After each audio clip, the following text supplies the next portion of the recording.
Our team coverage continues for you right now as we get a look at the cleanup along the shoreline. And boy, is there a lot to clean up. Those in communities like Guilford and Old Saybrook are in fact facing a really unique set of challenges. Channel 3 Eyewitness News reporter Elliot Polikoff is live right now. He's at the digital desk with a look at what's ahead for those who live in those communities. Elliot?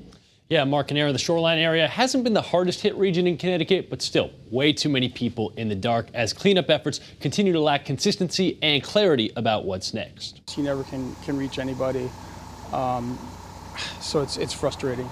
Yes, that's a fallen utility pole right next to Frank Bauer's house in Branford. And even though the accompanying tree has been removed, Bauer's gotten no answers about the timetable for the rest of the cleanup. We've tried to call Eversource. It's hard to get through now, and we're waiting kind of like to hear back.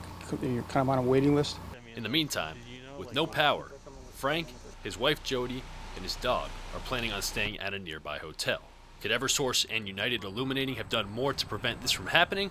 Fellow Shoreline resident and state senator Norm Needleman thinks so. I don't understand how we could, while paying the most expensive rates in the country for electricity, end up having a power grid that is this vulnerable to a storm that had 60-mile-an-hour winds in it.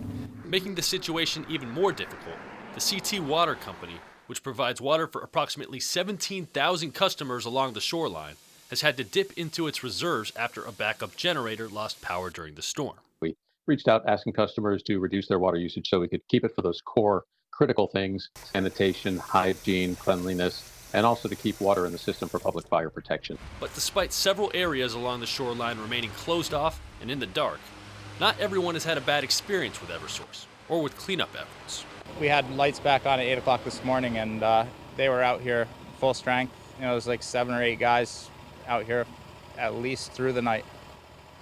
While the water issue with the CT Water Company has limited the current supply of water, the company has stressed that none of their customers has reported running out of water. So while power outages definitely still prevalent, water outages not so much. Live at the digital desk, Elliot Polikoff, Channel 3 Eyewitness News. Okay, Elliot.